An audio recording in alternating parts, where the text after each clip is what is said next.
दिनांक 25 फेब्रुवारी 2026 रोजी marine drive police station येथे दिवंगत उपमुख्यमंत्री अजितदादा पवार यांच्या अपघाती निधनासंबंधी चौकशीमध्ये हलगर्जी करण्यात येत असल्याबाबत डीजीसीए विरुद्ध एफआयआर नोंद करण्यासाठी आम्ही 4 आमदार गेलो असताना कर्तव्यावर असलेल्या वरिष्ठ पोलीस निरीक्षक व डीसीपी यांनी विधान परिषद व विधानसभेच्या आमदारांना अवमानकारक वागणूक दिली व एफआयआर घेण्यास स्पष्ट नकार दिला। लोकप्रतिनिधींना सन्मानपूर्वक वागणूक देण्याबाबत शासन निर्णयाची पायमल्ली केल्या गेल्याची बाब अत्यंत गंभीर आहे। याबाबत तातडीने संबंधित अधिकाऱ्यावर कारवाई करण्यात यावी अशी मी या पॉइंट ऑफ इन्फॉर्मेशनच्या माध्यमातून शासनाकडे मागणी करीत आहे। काल मरीन ड्राईव्ह पोलीस स्टेशनला जे घडलं ते अवघ्या महाराष्ट्रानं पाहिलं। मरीन ड्राईव्ह पोलीस स्टेशनचे ठाणेदार शिवाजी पिंगळे, माझ्या माहितीप्रमाणे त्यांचं नाव, त्यांनी साधारणपणे सर्व आमचं प्रकरण समजून घेतलं। तिथे कायदेशीर सल्लागार सुद्धा आमदार रोहित पवार यांच्यासोबत त्या ठिकाणी सहभागी होते, पक्षाचे कार्यकर्ते आणि अजितदादांवर प्रेम करणारे सुद्धा होते। आणि तिथे आम्ही 4 आमदार होतो। एक आमदार रोहित पवार नव्हते, त्यांच्या पक्षाचे आमदार संदीप क्षीरसागर होते, माझ्या पक्षातून मी होतो आणि इद्रिस नायकवडी साहेब विधान परिषदेचे आमदार, असे 4 आमदार बसलेले असताना तिथं वरिष्ठ अधिकारी पोलीस अधिकारी येतात, ते त्यांच्या तोऱ्यात बोलतात। एफआयआर म्हणजे होत असताना ते थांबवतात, मग त्यांना फोन येतो, ते अँटी चेंबरमध्ये काहीतरी फोनवर बोलतात, अजून त्यांना दुसरा फोन येतो, ते आम्हाला लॉ सांगतात की असा लॉ आहे, असे कायदे आहेत, तुम्ही आम्हाला सांगू नये, पोलिसांची पोलीस प्रक्रिया करतील, असं उन्मत्तपणा करतात।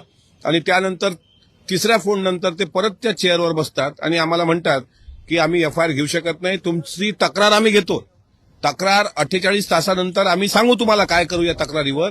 त्याच्या 48 तासामध्ये आम्ही म्हटलं तुम्हाला काय इन्व्हेस्टिगेशन करायचं आहे, त्यावर ते बोलले नाहीत। त्यांना हे इन्व्हेस्टिगेशन करायचं होतं की खरंच विमान उडालं का, खरंच तिथं पडलं का, खरंच इतके मृतदेह तिथं सापडले का, हे टॅली केल्यानंतर ते एफआयआर करतील, असं तिथल्या वरिष्ठ अधिकाऱ्यांनी उर्मटपणाचं दिलेलं उत्तर हे अत्यंत निंदनीय होतं, अत्यंत वेदनादायी होतं। त्यामुळे घटना गोजूबावी माळरानाच्या परिसरात घडलेली असल्याने, बारामती पोलीस स्टेशनच्या हद्दीतली ती घटना असल्यामुळे तिथले विधानसभेचे आमदार रोहित पवार हे तिथे गेलेत। त्यांनी कालच सांगितलं होतं की बारामतीला शेवटी मग आता इलाज नव्हता, यांनी एफआयआर घेतला नाही म्हणून ते तिथे गेलेत।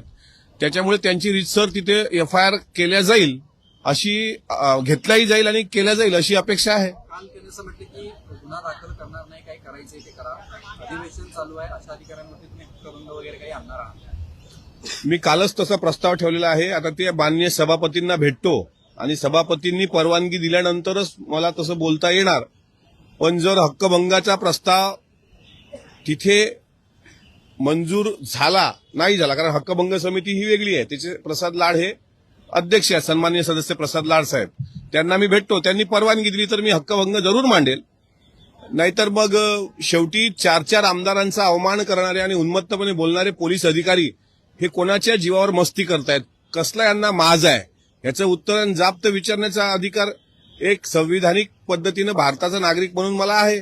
त्यामुळं बारामती पोलीस स्टेशनमध्ये मोठ्या प्रमाणात नागरिक जमा झालेले आहेत, रोहित पवार त्या ठिकाणी पोहोचलेले आहेत, काय वाटतं आज गुन्हा दाखल होईल का? आणि काल जी तुम्ही मरीन ड्राईव्हमध्ये तक्रार दिली होती ती पण एसआयटीकडे दिलेली आहे असं कळतं? हा, ती आता तक्रार त्यांनी एसआयटीकडे वर्ग केली का याबद्दल मला माहिती नाही, पण बारामती सोबतच तुम्ही बघा डोरलेवाडी, लोणी भापकर, इंदापूर, भिगवण त्या परिसरात प्रचंड प्रमाणात आता जनता रस्त्यावर उतरायला सुरुवात झालेली आहे। आमदार रोहित पवारांनी त्यामध्ये लीड केलेलं आहे। खरं तर त्यांनी ज्या पद्धतीनं अजितदादांचा मुद्दा लावून धरलाय, डीजीसीएची ज्या पद्धतीनं बारकावे माहिती त्यांनी मीडियाच्या माध्यमातून जनतेसमोर आणली, त्यामुळे डीजीसीएला सुद्धा घाम फुटला आणि त्यांनी ठातूर का होईना पण व्हीएसआर कंपनीवर कारवाई केली। मात्र डीजीसीए यातून सुटणार नाही, डीजीसीएला याचा मोठी किंमत मोजावीच लागेल। डीजीसीएच्या अधिकाऱ्यांनी अजितदादांचा घात घडून आणलाय असा आमचा स्पष्ट आरोप आहे, त्यामुळे त्यांच्यावर एफआयआर झाली पाहिजे। आणि या लढाईत जो कोणी आमदार, विधिमंडळातला जो कोणी आमदार, तो दादांच्या पक्षाचा असो नसो, पण दादांच्या या दुर्घटनेच्या बाबतीत पुढाकार घेत असेल, दादांचा एक कार्यकर्ता म्हणून कसली पर्वा न करता मी त्याच्या सोबत राहील, मग तो एमआयएमचा असो, काँग्रेसचा असो, शिवसेनेचा असो, भाजपचा असो का राष्ट्रवादीचा असो। हा घातपातच आहे का असं का तुम्ही या सगळ्या गोष्टींवरती ठाम आहात? मग हा अपघात आहे हे तुम्ही सिद्ध करून दाखवा। मी त्या गोष्टीवर सुरुवातपासून ठाम आहे की दादांचा विमान अपघात हा घातपात आहे। जर हा घातपात नसेल असं कोणाला वाटत असेल तर त्यांनी अपघात कसा हे सांगून दाखवा ना। आम्हाला तर असं माहित पडतंय की सुमित कपूर कॅलिफोर्निया त्याच्या मुलीला भेटायला गेलाय म्हणून. मग सुमित कपूर जर कॅलिफोर्नियामध्ये जिवंत आहे तर मग विमान कोण चालवत होतं? शांभवी पाठक. अहो हे जर तर माहीत असू द्या ना. त्याच्यामुळे जे कोणी म्हणत असतील ना हा घातपात नाही, त्यांनी समोरासमोर आमच्या बसावं आणि आमच्या मनातल्या ज्या काही शंका आहेत. बघा डीजीसीएनी तुम्हाला काय लाईन दिली होती? 6 माणसं गेली होती का नाही, आणि मृतदेह 5 सापडले. इथून डीजीसीएच्या चुका बघा ना तुम्ही. तिथे त्यात 5च माणसं सापडली, त्याच्यानंतर घड्याळावरून ओळख पटली, नंतर घड्याळ हातात नव्हतं, मग घड्याळ सापडलं नाही. म्हणजे हे जे काही जरतरचे प्रश्न आहेत ना, नेमकी ती पिंकी माळी, त्याच्यानंतर विदीप जाधव, त्याच्यानंतर शांभवी पाठक, सुमित कपूर. सुमित कपूरच्या पत्नीची पण एक पोस्ट आहे, हे माझे पती जिवंत आहेत म्हणून, असं पण एक तिचं पोस्ट आम्ही वाचली. म्हणजे सुमित कपूर जर जिवंत असेल तर मग विमान चालवत कोण होतं? आणि ज्याला वाटते हा अपघात आहे, घातपात नाही, तर त्यांनी आम्हाला सांगावं. तुमच्याकडे काही पुरावे असतील तसे द्यावे. आम्ही म्हणू की बाबा हा अपघात आहे.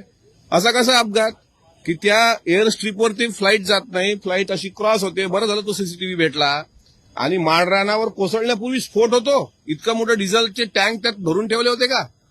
त्याच्यामुळे हे जरतरचे प्रश्न महाराष्ट्राला अनुत्तरित राहू नये. जसा सुभाषचंद्र बोसांचा विमान अपघात अजूनही मृत्यूचं गूढ त्यांच्या कायम आहे, लाल बहादूर शास्त्रींचं गूढ कायम आहे, गोपीनाथराव मुंडे साहेबांच्या शेवटच्या क्षणाचं गूढ कायम आहे, विनायकराव मेटे साहेबांच्या गाडीचा अपघात कसा झाला त्याच्यावर 2-4 दिवस चर्चा झाली, तो पण विषय बंद पडला. तसा अजितदादांचा विषय ज्यांना वाटत असेल एवढा सोपा आहे, पडदा टाकावा, त्यांनी हे समजू नये की त्याच्यावर पडदा पडलाय. आम्ही जोपर्यंत जिवंत आहोत तोपर्यंत हा विषय ताणूनच धरणार, विचारणार. आम्ही आमचा हक्क आहे तो विचारण्याचा. थांबा.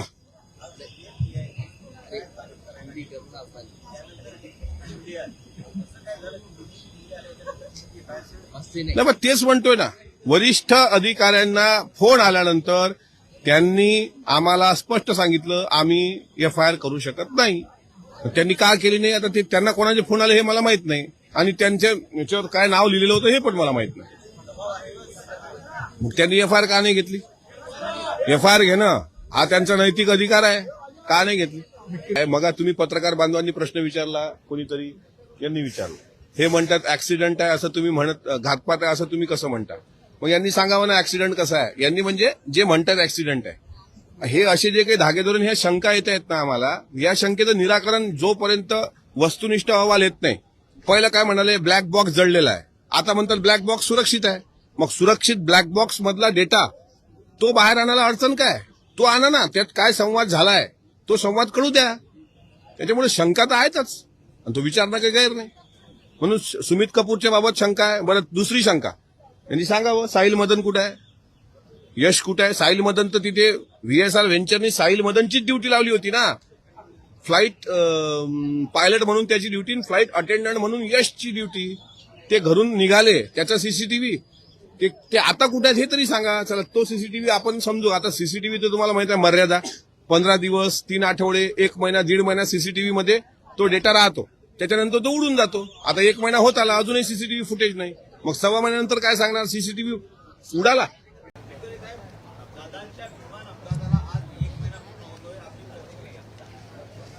एक महिना झालाय दादांच्या जाण्याला, हे सांगताना फार अंतःकरण जड होतंय. अजूनही विश्वास नाही आहे की दादा आपल्यातून कुठं निघून गेले असतील. खरं तर महाराष्ट्राच्या संवेदना 1 महिना झाल्या तशाच आहेत जशा पूर्वीपासून होत्या. अजूनही लोकांच्या मनातलं शंकेचं काहूर काही मिटत नाही. त्याच्यामुळे 1 महिन्यात आता या विमानाच्या अपघातानंतर आमच्या काय हाती आलं महाराष्ट्राच्या, तर मला असं वाटते अद्यापही जे ठोस काही लागत होतं आम्हाला, म्हणजे जर सीबीआय चौकशी बसली असेल, उच्चस्तरीय चौकशी बसली असेल, न्यायालयीन चौकशी बसली असेल, तर जे ठोस काहीतरी पाहिजे होतं फास्ट ट्रॅकवर, ते अजूनही झालं नाही. इतकंच काय तर या 1 महिन्यातलं फलित काय, तर मरीन ड्राईव्ह पोलीस स्टेशननी एफआयआर नोंदवून न घेणं, मला असं वाटते हे दुर्दैवी फलित या 1 महिन्याचं आहे. अद्यापही वैमानिकाचा जो संशयास्पद रेकॉर्ड होता त्याबाबत खुलासा झाला नाही. विमानातल्या बेकायदेशीर बदल, कॉकपिट व्हॉइस रेकॉर्डर म्हणजे सीव्हीआर मधला फेरफार, ब्लॅक बॉक्सचे झालेले नुकसान, आता म्हणतात ते सुरक्षित आहे, व्हीएसआर व्हेंचर्स कंपनीचं राजकीय कनेक्शन, हवामानाचा चुकीचा अंदाज होता की काही दबाव वैमानिकावर होता, बारामतीमधल्या सेफ लँडिंगला एक इतिहास आहे, कारण ते अजितदादांचं स्वतःचं होम ग्राउंड होतं आणि हजारो वेळा तिथे त्यांनी लँडिंग केलं आणि तिथल्या भौगोलिक परिस्थितीची त्यांची आणि त्यांच्या वैमानिकांना पूर्ण कल्पना होती. मग शेवटच्या क्षणी प्रवासाचे साधन बदलणे असेल, ऑपरेटर कंपनीची संशयास्पद भूमिका असेल आणि याला तांत्रिक पुराव्यांशी काही छेडछाड झालेली आहे का, काही घातपात झालेला आहे का, किंवा अशा प्रकारचं कोणी विमानात ठेवला गेला होता का, पोलीस तपासाऐवजी सीबीआयकडे धाव घेण्यामागची नेमकी कारणं काय, एटीसी सोबतचा तुटलेला कॉन्टॅक्ट, इंजिनमधले झालेले स्फोट, व्हीआयपी प्रोटोकॉलचं उल्लंघन, डिजिटल फुटप्रिंट आणि सीसीटीव्ही, गुप्तचर यंत्रणांचे अपयश, फॉरेन्सिक रिपोर्ट जे आहेत, high speed impact, international crash याची संदिग्धता, रडारवरून विमान गायब होणे आणि बॅगेतील महत्वाचे दस्तऐवज, हे असे अनेक प्रश्न आहेत की ज्यात अजूनही ते कोडं उलगडलेलं नाही. म्हणून महाराष्ट्र या विमान दुर्घटनेवर घातपाताचा संशय व्यक्त करतोय आणि मरीन ड्राईव्ह पोलीस स्टेशननी एफआयआर न घेतल्यामुळं किंवा 0 एफआयआर न केल्यामुळं, त्याचप्रमाणे बारामती सुद्धा पोलीस स्टेशननी एफआयआर न घेतल्यामुळं ही शंका आणखी बळावते आहे. आणि म्हणून एका महिन्यात अजितदादांसारख्या इतक्या मोठ्या नेत्याच्या विमानाच्या दुर्दैवी अपघातानंतर महाराष्ट्राच्या हाती काय आलं तर शंकेचं काहूर. अजूनही साहिल मदन, यश, सुमित कपूर हे तिघही कुठे आहेत? कालपर्यंत मी दोघांची नावं घेत होतो, आज मी तिसरं नाव घेतोय, सुमित कपूर. कारण सुमित कपूरबद्दल अनेक गोष्टी आता सोशल मीडियाच्या माध्यमातून यायला लागल्यात की तो कॅलिफोर्नियात असावा, कोणी म्हणतं मुलीकडे गेलेला असावा. जर तो अमेरिकेत असेल तर त्याला अमेरिकेत जाऊन सुद्धा शोधण्याची भविष्यात तयारी ठेवावी लागेल. त्याच्यामुळे या सगळ्या अनुत्तरित प्रश्नाला आता कधी वाचा फुटेल याकडे महाराष्ट्राचं लक्ष आहे.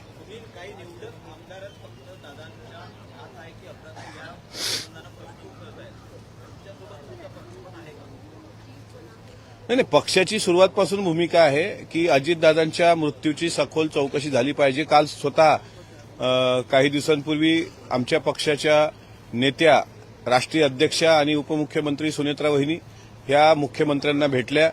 त्यांनी सुद्धा सीबीआय चौकशीची मागणी केली. आता त्यांनी मागणी केली, त्यांच्यासोबत शिष्टमंडळ पण होतं, मग याचा अर्थ सर्व पक्षांनीच मागणी केली. स्वतः जय पवार यांनी सुद्धा ब्लॅक बॉक्स संदर्भात ट्विट केलं होतं. त्यामुळे सर्व पक्षाची मागणी ही आहेच. फक्त पत्रकारांसोबत मी जरा मोकळा संवाद साधतो, इतर आमदार मोकळा संवाद साधत नसतील असं मला वाटतं. विलिनीकरणासंदर्भात एक चर्चा समोर येते आहे. एका बड्या नेत्यांनी सांगितलं की हिवाळी अधिवेशनादरम्यान अजित पवारांनी त्यांना चिठ्ठी पाठवली आणि भेटायला आहे असं सांगण्यात आलं आणि तेव्हापासून या विलिनीकरणाच्या चर्चांना सुरुवात झाली. खरंच विलिनीकरण होणार होतं का? कारण आता राष्ट्रवादीकडून शरदचंद्र पवार पक्षाकडून प्रतिक्रिया येते की आम्हाला त्यांच्याकडून ऑफर आली होती की या आपण एकत्रित येऊया. असा विलिनीकरणाच्या चर्चेच्या कुठल्याही म्हणजे चर्चेमध्ये, मीटिंगमध्ये मी सहभागी नव्हतो. मी काय पार्लमेंटरी बोर्डचा सदस्य नाहीये. विलिनीकरणाच्या बाबतीत निर्णय घेण्याचा अंतिम अधिकार हा आदरणीय अजितदादांचा होता आणि अजितदादांनी जो निर्णय घेतला असता त्या निर्णयाला आम्ही सर्वांनी एकमतानं होकार दिला असता. त्यामुळे मी त्या पूर्ण घडामोडीमध्ये नव्हतो. त्यामुळे कुठल्या बड्या नेत्यांनी कशी चिठ्ठी दिली याबद्दल मला माहिती नाही.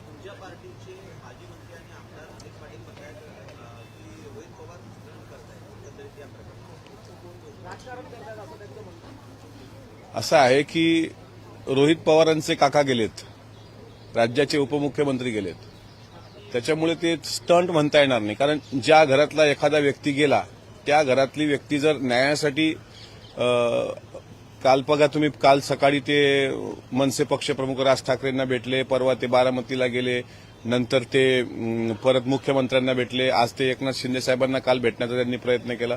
म्हणजे त्यांची जी धडपड आहे की व्हीएसआर व्हेंचरवर एफआयआर का होत नाही, डीजीसीआर एफआयआर का होत नाही, तर याला स्टंटबाजी कशी म्हणता येईल? मी याला स्टंटबाजी म्हणता येत नाही. कारण माझं अनिल पाटील साहेबांना विनंती आहे की भावनिकतेनं सगळ्या ह्या गोष्टी आपण पाहिल्या पाहिजे. उद्या मी फिरलोय इकडे, मी पण जातोय, मी पण मुख्यमंत्र्यांची भेट घेतोय, तर तुम्ही अमोल मिटकरी पण स्टंटबाजी करतोय असं म्हणून मोकळं होण्याचं काही कारण नाही.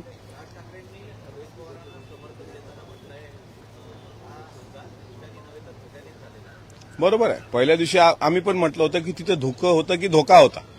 त्याच्यामुळे आज महाराष्ट्राच्या मराठी माणसाचा स्वाभिमान असलेल्या अजितदादांच्या संदर्भात मराठी माणूस म्हणून जो कोणी पुढे येत असेल, जो कोणी त्या गोष्टीला समर्थन देत असेल, त्या गोष्टीचं नक्की स्वागत केलं पाहिजे. त्यांनी त्या विषयाचं गांभीर्य ओळखलं आणि शेवटी ती व्यक्ती लहान नाही आहे.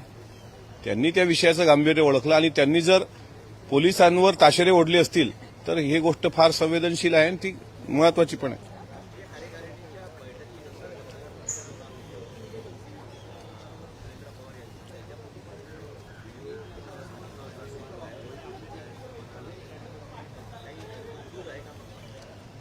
असं आहे, व्हिडिओ जो व्हायरल झाला तो व्हिडिओ मी पण बघितला. त्यात आमच्या पक्षाच्या आमदार सरोजताई अहिरे हे त्यांच्या अवतीभोवती जी 1-2 माणसं होती, त्यामध्ये आमदार सतीश चव्हाण साहेब आणि आमच्या पक्षाचे प्रवक्ते आनंद परांजपेजी. मी जे सीसीटीव्ही फुटेज मी जे पाहिलंय त्याच्यामध्ये सांगतोय की ती 2 लोक तिथे होती आणि ती माणसं पुढे होती. म्हणून त्या सरोजताईंनी असं म्हणलं की आता तुम्ही माणसं आम्हाला कधी दादांपर्यंत पोहोचू दिलं नाही, आता वहिनींपर्यंत स्त्री म्हणून तरी पोहोचू द्या, असं मिश्किलपणे त्यांनी म्हटलं. त्याला राजकीय अँगल लावण्याचा काही आणि कुजबूज असल्याचा काहीच मला वाटतं संबंधच नाही. सर, राज्यामध्ये वेगवेगळ्या जिल्ह्यांमध्ये पोलीस भरती सुरू आहे, मात्र प्रचंड हाल उमेदवारांचे होताना पाहायला मिळत आहे. काल लोकशाही मराठीने मीरा भाईंदरमधली परिस्थिती दाखवली. अक्षरशः रस्त्यावरती मुली देखील ज्या परीक्षेसाठी आल्या तिथं झोपलेल्या होत्या रात्रभर. मला वाटत नाही का व्यवस्थित एक व्यवस्था उभारण्याची गरज आहे? दरवर्षी अशा प्रकारे पोलीस भरती ज्यावेळी होते त्यावेळी अशाच प्रकारे हाल होत असतात. आता हे पोलीस भरतीच्या उमेदवारांचे हाल तुम्ही सांगितले, पण पोलिसांकडे एफआयआर द्यायला जाणाऱ्या आमदारांचे काय हाल मरीन ड्राईव्ह पोलीसवाल्यांनी केले हेही तुम्ही पाहिले. की पोलीस भरतीच्यासाठी जाणाऱ्या मुलांचे होत असलेले हाल आणि पोलिसांकडे न्याय मागायला जाणाऱ्या आमदारांचे होत असलेले हाल, ह्या दोन्ही बाजू सारख्याच आहेत. त्यामुळे पोलीस भरतीचं तुम्ही मीरा भाईंदरचं जे हृदयद्रावक चित्र दाखवलं ते निश्चितच शोभनीय नाही. आणि मला विश्वास आहे की राज्याचे गृहमंत्री त्याला गांभीर्यानं घेऊन त्यासाठी काही ना काही पर्यायी व्यवस्था करतील. सत्र सुरू आहे, परिषदेमध्ये तुम्ही पॉईंट ऑफ इन्फॉर्मेशनच्या किंवा कुठल्या आयुधाच्या माध्यमातून हा प्रश्न मांडणार आहात? आजच पॉइंट ऑफ इन्फॉर्मेशनच्या माध्यमातून हा प्रश्न